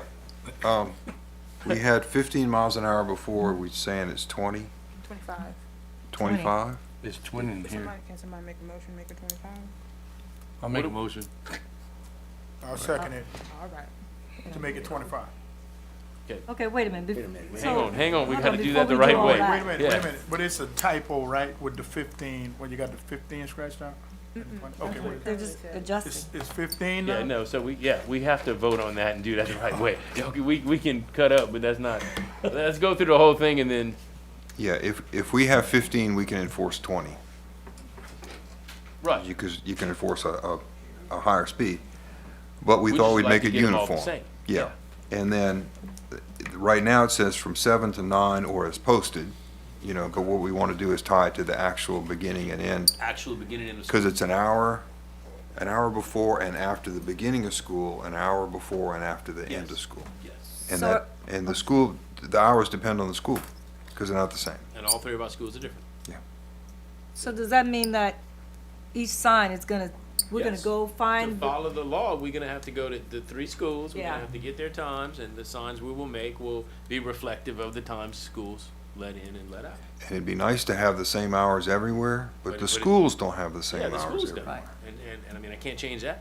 Yeah, senior highs earlier. No, that's why I was thinking, well, let's have something consistent and make the speed the same in all. That will confuse all the 3 of them. drivers. Yeah. so this 20, the thing that we're trying to change to 25? I mean, is that the state changed it to 25? The speed limit. Yeah. Bush Street is right now is 20 for the 20. school zone. It's, when you're not in the school zone, it's 35 right there, but it's 20 in the school zone. Nish's is 25? Yeah, Nish's is 25. And Daspit, I wish Brooke was here, I think is 25. So all we would be doing was bringing North Lewis up to the speed limit of the other two. The 25. Yeah, The that way they'd all be 25. the same. Because that's confusing for drivers too. I mean, if you're driving across town and you get through one school zone, you're doing 20, and you get booked in the other one because you're doing 25. That you know, I'd like for this to be consistent. So what we did just now, talking about bringing it to 25, we can't make that motion? Yeah, we can, but we gotta make a motion in a sec. I didn't know if we were gonna have anything else. The way we did it was just Because they need to be the same. Yeah, they This- do need to be the and, same. you know, I wanted a discussion first, I mean- and I wanted to see. I was about to say that. Because So, I mean, the one in my, it's in my district, Mhm. and it's a busy one, and it is very confusing. And you don't think 5 mile an hour is a big deal. Oh no, it makes a difference. But it is, and the school is away. I just think consistent would be better. And the school board just told us to do it. Yeah. Yeah, they don't do it. They're not gonna do it. okay, so the school zone near my house is 15. Right. We don't have cameras in your school zone. We're just doing the. Yes, we do. Yes, they do. We have speed cameras at. Yes, that's Person. They're not speed cameras, We don't Pest. have- We we got don't- crime cameras. we have maybe, crime but cameras. not No, speed cameras. we have speed cameras. No, we don't. At Pesson? Yeah, that's, I don't know. I'm Give asking. tickets, I never. tickets at Peso? yeah, remember, because we had a couple people come in here, they had gotten a, Well, we No, don't- they live, yeah. We only got 3 there cameras that I'm aware of. I think they live by They Person. live by Pesson, but we don't have speed cameras at Pesson. We only have them at North Lewis, at Senior High, and at And Daspit. that's okay, so, We only do you have remember 3 us having a sets. conversation about the fact that we have them The on? speed limit was, I remember a No, conversation. we said, because remember I asked, I said, the whole safe walk to school thing, we got cameras on the front part of Pesson, but the back where the kids We can have walk, we flashing don't have it. lights, But I didn't think we gave tickets there. We don't have Okay, like so- blue line tickets, we have just flashing lights. So is And there you're a right, reason the why, speed is 15. but is there a reason why we didn't put cameras there? Because they tested every school. You remember they went around early on, they called it an armadillo, they put the line across the road, and they checked all of the traffic, and then they picked the highest traffic and the most speed infractions. Okay, so, They did a study of that. You're not wrong that that school has a 15 mile per hour. I wasn't changing, all I was trying to do right now was get legal. no, I'm just asking because I could have swore we had this conversation, and do you remember that? We I did, we remember had the this conversation. conversation. Yeah, but I about don't the remember- cameras. Yeah, I remember the And, conversation about and the the cameras. fact that we needed to add cameras to Cherokee Street. We did, but it didn't happen. In other words, Blue Line did their study, and then they selected where we would put cameras, and they came back to us with the study. You remember it showed, I'm not gonna remember it all verbatim, but it was a ridiculous amount, like it was. I remember it's like 11,000 on 11,000 Center Street. infractions, right.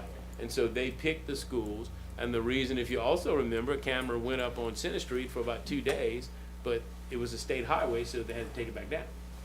That's And why we also- don't. Hopkins too. Hopkins Street too. Hopkins Right. Street too. That's why we don't have them there, because they couldn't put them on state highways.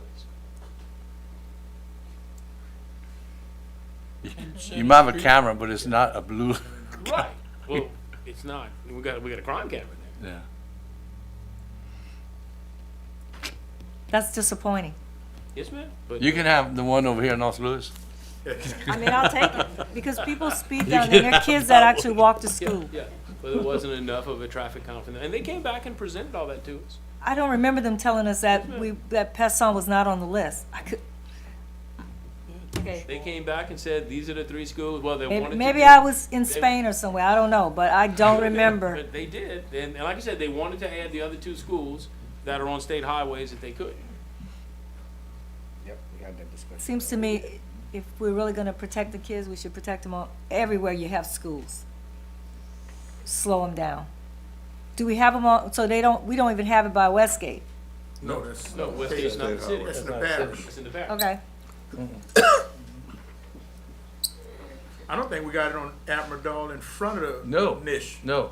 No, no. Because that's the parish, right? No, that's No, the it's state not. highway. That's the state highway, so they couldn't put it. State highway. So for tonight, the problem to solve for tonight Yeah. is this is crazy. Okay, the 3 camera locations to get the speed the same and to change it by the actual school hours. So if. And if we have a motion, is the current motion at the 20 miles an hour? No, 25. No, we need to make a motion to amend.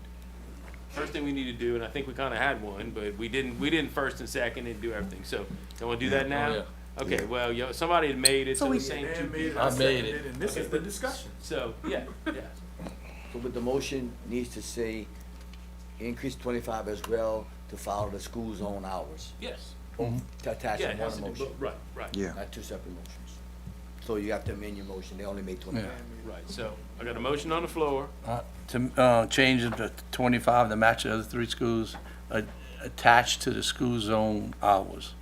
1 hour prior, 1 hour Operating after. hours, okay. And operating so hours you of had the school. first, and you had the second. Okay. Any discussion on that? Think we had it? No, I'm just making sure. Yeah. Then please vote your machines. Thank you very much. Okay, so does that amend the motion? Yes. Now the main motion. Now I gotta go Now to the you main gotta vote motion. on the main motion, which is already It's- made and It's seconded, already made and seconded. but you need a vote. All you gotta do is vote on it. All we gotta do is vote. Any discussion on the main motion? None? Please vote your machines. Now we done. well, that was fast. I was about to say something. Oh, sorry. You crack me up. That's why we heard You me was trying to voting. hurry up, so I couldn't say anything. We won. No, I'm kidding. Run the play before they review it, right? That's it. Next play. All right, Madam Clerk, 7A. Public hearing and action, resolution number 24-144 on the state of buildings located at 1120 St. Jude Avenue, District 2, per resolution 24-124. I need a motion. Motion. Motion, Councilman D. Johnson Reed and Councilman David Broussard. All right, Matt, what you got? So we have 1120 St. Jude, one of the first batch, the first batch of 6 demos that we got. This one is a complete eyesore. This is completely burned out. We recently had to pick up the trash and cut the grass again. So here's what it looks like this morning.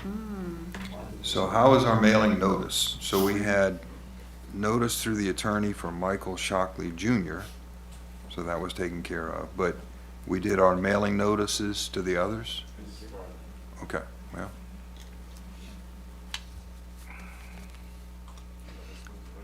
Who's That's district? in- Go back to the first page. Who's in your district? district? I mean, oh, yeah, those runners, yeah, yep. So that's your district or my district? St. Jude? I mean, St. It's Jude's District part 2. of my district. Right.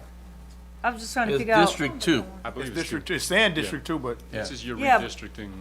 just the redistricting stuff, Oh, yeah. so that's not in I got effect it in yet, right? redistricting. Yes. Oh, okay. Yeah. It's on the Okay, so corner. as of today, I guess. It's on the It's on the corner. corner. It's, So like across the street. yeah. You're across the street from it. Okay. I mean, I thought that was in my Yeah, area. yeah, I mean, That's it's the- right in that's the the area. corner It's of just, what? it's on the corner. St. Jude and Armand? Yeah. Armand? Armantar? Armand. Oh, yeah, that's, Yeah. Your district across from your district. Right, okay. All in the neighborhood. This needs to come down. yeah, that's been in my district right there. That's, I don't think that's redistricting. It Oh, just, I thought it was. I think, no, it's been in, Armand, been in Been my here longer district. than me. I think. Oh, okay, you so. just wanna know what we wanna do with it? I So thought, we sent the notices, Uh-huh. Yes. right? Yep. Okay. Yep. And we had the attorney to try to contact the person. And is there anybody here for that property? that's what I was waiting for. Right next to, I was waiting for that too. No one here representing. 1120 St. Jude. 1120 St. Jude. Nobody's here. I make a Nobody motion to contacted demolish. us. I mean, what we Okay. holding on to that for? Yeah. Yeah. Nobody here, nobody care. It's an eyesore. Motion to demolish. Okay, we got a motion on the floor. So why don't we say demolish within 30 days? They have the chance to do it within 30 days, or Okay. we will. Good deal. Okay. Which we all, that's what we always do, right? That's what we've done lately, yeah. Motion on the Motion to floor by demolish. Councilman Lewis and a second by Mayor Pro Tem Ricky Gonsalas. Any discussion on this item? Then I ask you to please vote your machines. And what McKinley James says is he talked to Michael Shockley Jr. and Ashley Shockley and told them to be here tonight. Okay. Next one, we have 239 Roger. which is a mobile home. There was also a camper out front, but that has since been removed by, I think, a community friend who takes care of Little Brooklyn. Yeah. Kind of jumped the gun. Can I get the clerk to read it, Sorry, please? sorry. 7B. It's okay. But they were attached. You just ready to go, bro. Yeah. Madam Clerk? Public hearing and action resolution number 24-145 on the state of buildings located at 239 Roger Street, District 6, per resolution 24-124. So, 239 Roger, mobile home. And we Is had anybody here for the noticed. property? Yes. My grandmother's property. Okay. Come on up. Okay. Yeah, no, I didn't do a motion yet. Come on. I intend to try to get a couple of my brothers to live out of town, to help them tear that trailer down a little bit at a time. It may take a little time, but I can't do it, but they're working, but in their spare time, they're gonna help me.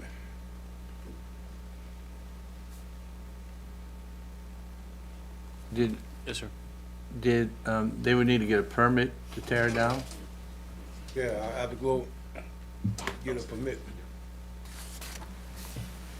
So what, I mean, did they do anything yet to it? Did they do any, tearing down any part of it yet? No, No? yeah. I mean, the house, I tore the house down when I was working, Uh-huh. and the only thing left on there is the trailer.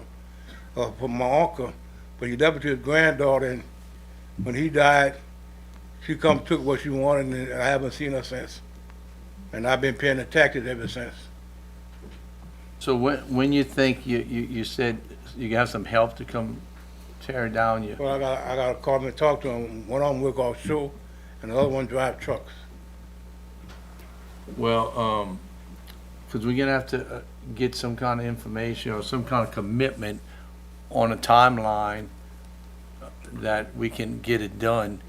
Can they, I mean, I would give them 30 days for you to get back to see where we at, Get back and let y'all know what's what. you know, or if you want to start doing prior, you don't have to wait the 30 days. Yeah. You can do it now, but I would make a motion and give him 30 days to see where he's going with that, you know, maybe. And after that, if they don't want to commit to it, then we'll have to readdress it. I'll second it. Well, Who I'll come talk to? To you? Matt? Yeah, he's on the fourth floor, one floor up. Oh, upstairs on second floor, huh? Fourth floor, sir. So what's the recommendation? Give him 30 days, and then we'll let him come back and see if he got some help to tear Yes, it sir. down. Jeff? we always have an issue that comes up when we give people additional time, then you gotta give them additional notices, and then we're spending more money, and we're talking to the appointment, all that. This is grandma's house. This is what Mr. Lewis calls grandma's house, is what this is. So maybe what we can say is, we give them a certain amount of time to get a permit and begin work. I was thinking. And if they don't, then we move. And if they do, you know, we'll hear about it, we can stop the process or whatever, but if nothing happens, if nothing changes, then we move forward without another hearing. That way you don't have to do any more mail-outs. That's right. That's what I was explaining, he don't have to wait 30 days, he can go get the permit tomorrow. That's right. Yeah. And then at that point, you're clicking. So, and then, say in 30 days, can they come back and see if any work's been done at that point? Pictures of it half down, or if we have any, or no? Well, they Not could. send nothing out back, but you're gonna have 30 days, and if the people work offshore, then it's only, they cut their time in half versus being here all the But- time. You gotta have something attached, because they can buy a permit and sit on it for, Yeah. you know. Well, yeah, I would think if the thing's not down, or if you don't have a permit and progress within 60 days maybe, Uh-huh. then we Okay. move. Okay, That's, that's fair. I think that's fair. I like That's that. I'll more go reasonable. ahead and I like add that to my motion, Okay. to give them 6 months. 60 days. 60 days, I'm sorry, not 6 months. 60 days to pull a permit and have activity, demo activity. Right. And if not, then we don't have to come back and the city acts on it. Right. Okay, so a motion on the Complete- floor. Complete demo or just some activity? Some activity, I 'cause mean, you can pull a couple pieces of sheet of tin off and, Well, you know, just make it clear, that's all I'm asking. well, they put an effort, I'm all about giving time. But if a sheet of tin's going, dude, it's going down. Okay. And if I can make, I'll be able to make that judgment, I'll do it. Okay. Well, but I think what we ought to say is they have 60 days to solve the whole problem. If they solve part of the problem, they can come back to us. Okay. But if nothing changes, we go forward in 60 days. Okay. So if you need to do is come Make see sure we me understand. tomorrow if you got time. I'm 7 to Yeah. 30 upstairs. We need to put this on autopilot. $35. And so you, My name's Matt. yes, sir, so you understand you'll have to try to make good effort, get a permit and make, he's not listening. Matt, you have to make sure. Yeah, just make sure he understands. I wanna make sure he Whenever he knows, comes up. he knows who we're agreeing to. 60 days Yeah. to get a permit and demo? Get a permit, demo, or so, you know, Start, And we if you- start dimming. And if he needs more time, he can come back and ask. Yes. as long as he starts. And that's your motion, Dan? Okay. Okay, so I have a motion on the floor by Councilman Dan Dahl. Who's the second? I'll second. Okay, Councilman, you had already seconded? Councilman Marlon Lewis. Any discussion on this motion? No further discussion? Then please vote your machines. Thank you. Yeah, Matt, just make sure he, you know. Yeah. Thank you. 7C. Resolution number 24-146, a resolution that the Board of Trustees for the City of New Iberia, Louisiana, acknowledge that the buildings or structures located at 1737 Jennifer Street, District 4, have been demolished and debris cleared from this property. And there it is. It's good. Victory. A win. Yep. So do I have a motion on this win? So moved. Okay, so quick question. In light of what we've been talking about tonight, if, since this is happening before any rules change, once planning and zoning comes back, if they say, okay, let's go to a year, would they get a year, or are they under the 6-month rule? Because that's a trailer lot. Was it a trailer? I think if they do it within the 6 months, they get grandfathered in for the next 6 months. That's up to our attorney. Well, right now, it's 6 months from demolition or or moving permit. So they wouldn't have a chance to, for the year. Well, it's not changed yet. I know, I mean, you yeah, can always okay. make it retroactive if that's what you want, but I wouldn't, I mean, that's up to y'all. Yeah, I I'm would just think if we asking change because it before the time period runs, then it's gonna apply. Yeah, so if They're we not change gonna- it, if we finish with all of it in the 6 months' time, they'd get 6 months additional. Yeah, What you saying? yeah, because the non-conforming Right. status will not have I'll been take that. lost. Okay, so I had a motion on the floor by Councilwoman Deidre Ledbetter. Do I have a second? Second. Councilwoman Deidre Johnson-Reed.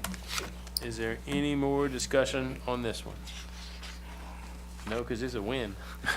Please vote your machines. Well, it's just nice to see that, you know, we didn't have to do it. We ought to have a Neighbors will diploma be- or something. are, I'm sure I very know, our happy. certificate. That is gone finally. The neighbors have been after this for some years now, and finally it's gone. It was blowing in their yard, and it was really bad. Good, good. But the only thing that can go in there is another trailer, so let's hope and pray we get something back there. Good, thank you, man. Appreciate it. All right, moving on to councilman remarks. Tonight I'll start on Councilman Dan Dahl's side. Well, wow, That was your remark? well, congratulations to everybody that ran for the election and the ones that didn't run off. I guess we'll find out pretty soon who else will be sitting up here. And hats off to everybody that runs for office, because, man, that's a lot of work. It's a lot of commitment, time away from your family. I want to just, and then we can see what happens. You know, we got a new president, we got some things happening. We had a new governor not too long ago, and I think we're going in the right direction. And I just want to applaud, you know, I say it every time I'm here, but it's the city employees again. Every time I go around town, people are always saying something good about the employees we have, and I want to thank the mayor and his department heads for really making that happen, because it's hard to get the public, keep them happy, because sometimes it's just hard. Being in the service business like I am is hard. And I want to thank you, Mayor, and the department heads for taking care of the city and the city workers. And tonight we saw the fire department, and that's a big part of our city and our rates, and we need to support them. I think this council always supported the employees, and I hope that continues, even when y'all get off the council, because it means a lot. Thank you. Thank you. Yes, ma'am.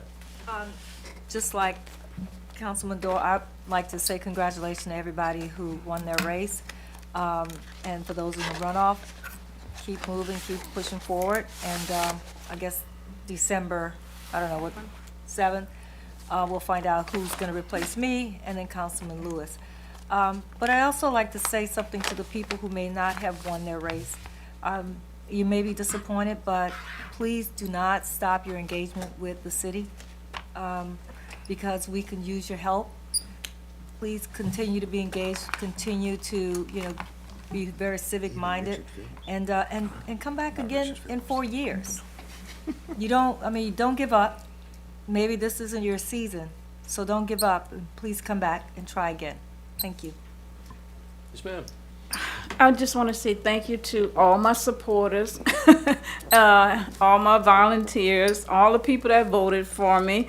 I did have a little celebration on last evening, and I did call Mayor Pro Tem Gonzalez to congratulate him as soon as it was, it was over and all.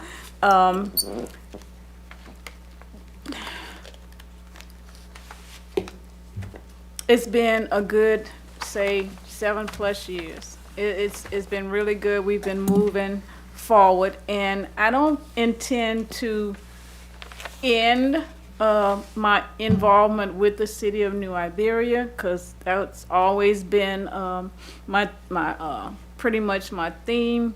Committed to moving New Iberia forward, and that's what I'm going to continue to do.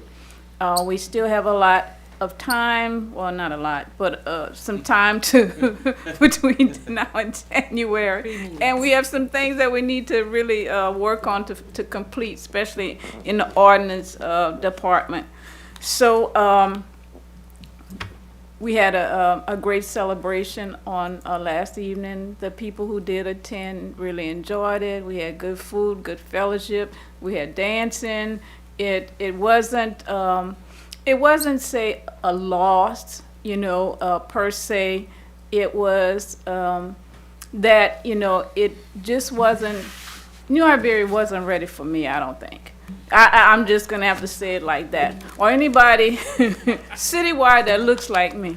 So, hey, eventually that's coming, and the next person might be me again. You never know, because, I still have a lot of good years in me, and I'm going to continue to do everything that I can for the city of New Iberia.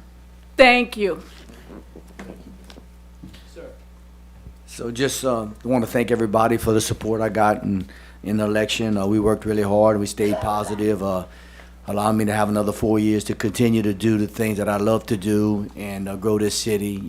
Think everybody knows I don't have to do this. I got a great job, a great business. I do this because I love this city and I want to make changes, and I have a passion for the city, and I will continue working hard to make improvements all the way through.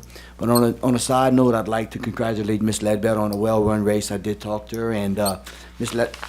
Ledbetter, I have an open door policy. I told you that. So my number. Call me if you have any issues, and I represent the whole city, not one district. And I look out for everybody in the town and make my decisions based on the whole town, not one. Thank y'all, and thanks for the support. Looking forward to the next 4 years. Yes, sir. I want to congratulate everybody that ran for office. It's a struggle. I was fortunate to get 3 terms in. I'd have run in for 4 or 5 terms here, I feel. We were there, Dan, years ago. Mayor, we were there. A lot of things were started, way back when we were in office, the first term. But I want to thank the fire department.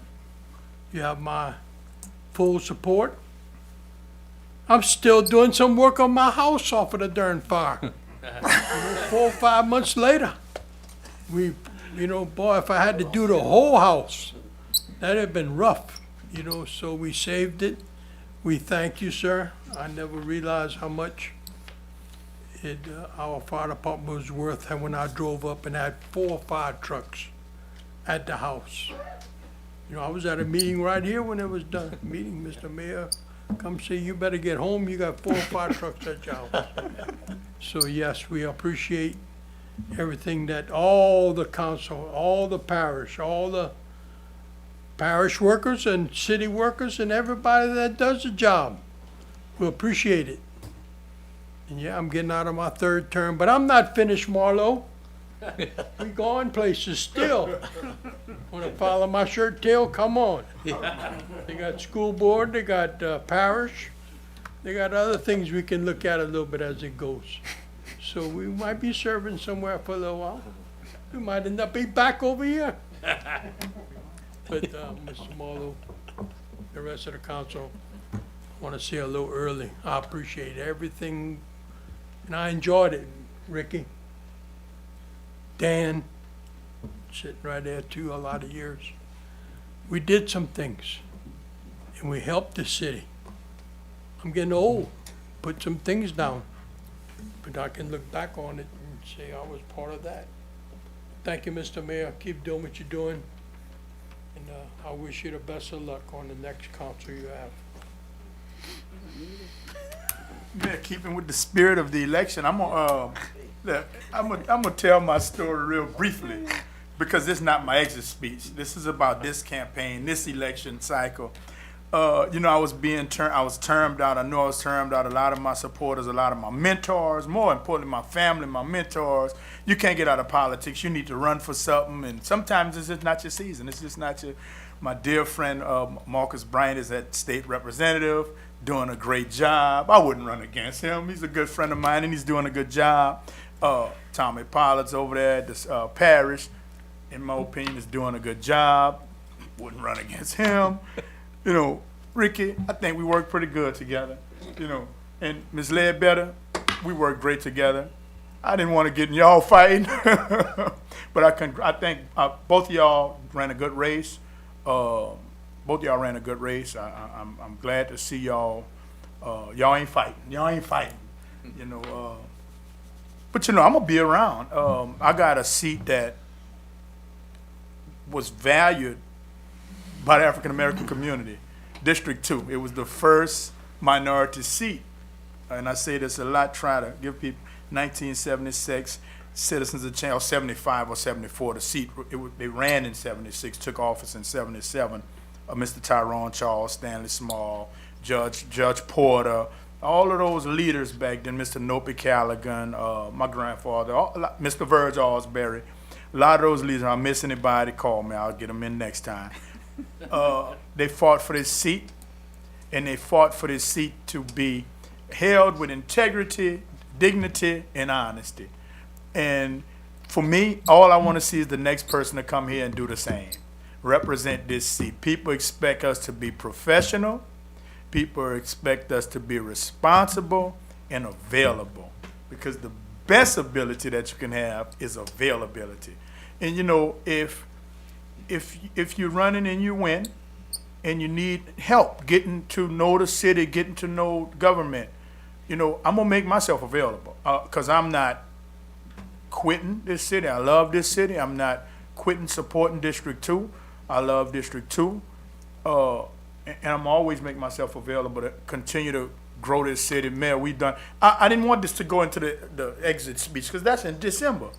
But, you know, it's about this election. I just hope that District 2 looks at the candidates closely and realize, who do you want representing you in District 2? Ask yourself, who do you want representing you in District 2? You know, I wasn't the best thing since sliced bread. I had big shoes to fill. I was blessed to come out of a political family. I'm not ashamed of that. My grandpa been in politics since 1950, and I fell off his tree. And so I'm not ashamed of it. I took their shoes and walked in them. You know, so I can't pass what's in me, in my DNA, I can't pass that on to nobody else, because it's in me. But I can lend my support to the person that win this seat to do better than I did. You're not a good leader if you don't want the person who's going to replace you to do better than you did. I want whoever to sit here to do better than I did, you know. And as far as the national election go, man, look, I'm satisfied. I was disappointed the results didn't go my way, Dan, but I mean, hey, it is what it is. I'm still an American, and I'm gonna still support whatever, you know, come across the table, you know. I'm gonna abide by the laws of this land. Look, I got two things on my desk: the Bible and the Constitution. And they're not storybooks. They textbooks. Go to them when you need them. That's it. Marla, I appreciate you calling me Dad. I thought my name was Coach. I know, man. So, but that's it, though. Thank you Fair very much. election. Well said. Mr. Broussard, did you get your hand up again? One last thing, I want to congratulate Troy Como. He won the thing outright, so I wish him the best of luck sitting in this seat, and I know he's going to do good for the city and follow up on some projects. So I want to wish him the best of luck. And man, I don't know if I congratulated everybody that ran. So congratulations to everybody that ran, you know, whether you became victorious or not. Like Dan said, it takes a lot of courage to run, you know, so congratulations. Great. I'll just echo the same thing to everyone who put their personality, their background, their education, and every other part and piece that comes with you when you run for office, including your families, including your friends. I mean, it becomes a very personal thing. And for everyone who ran for any one of our offices, I can't thank you enough. Our system is only as good, it's the best system in the world, but it's only as good as the people who participate in it. And so I was very proud. We had a lot of races and a lot of people, the people sitting up here, you know, ran good races. And, you know, again, you might not have got the result you wanted, but don't give up. You know, our city can use every single person who contributes. Please keep contributing, because it takes all of us to get it right. It's not always pretty. It's kind of messy. I've won some. I've lost some. I've been on both sides of it, you know, but the point is to pick yourself back up. And if you live here and you love this place half as much as the people who are up here, you're going to engage and you're going to stay involved. But it is a very personal thing, and it sometimes it's good and sometimes it sucks, but it's all part of it. And, you know, we do have the best system in the world. And locally, we got great people. I've enjoyed serving with everybody who's been up here in every position that I've held here. We got 4 more years, and we plan on getting a lot of stuff done. I keep saying that. This will come down at the end of the year. I had last row. There's a room for another row. Whoever comes up here with the people that are already, you know, here for the next term, get ready, because we're going to be a team just as we have the last 2 terms. And this council here, as well as the first council, which is some of you the same, really set the bar high. But this next council, I plan on filling in that whole row. And it's all, that's what we're here for, to change our community, to add to our community, to make it better. Tonight was a good meeting. There was a lot of government at work. Sometimes it's messy. Sometimes we have to talk a lot and go through a whole lot of cycles of ideas and concepts till we get it right. But that's half the fun up here. So with that, I'm going to stop. I'm going to call for a motion to adjourn, and we out of here. Motion. Thank you.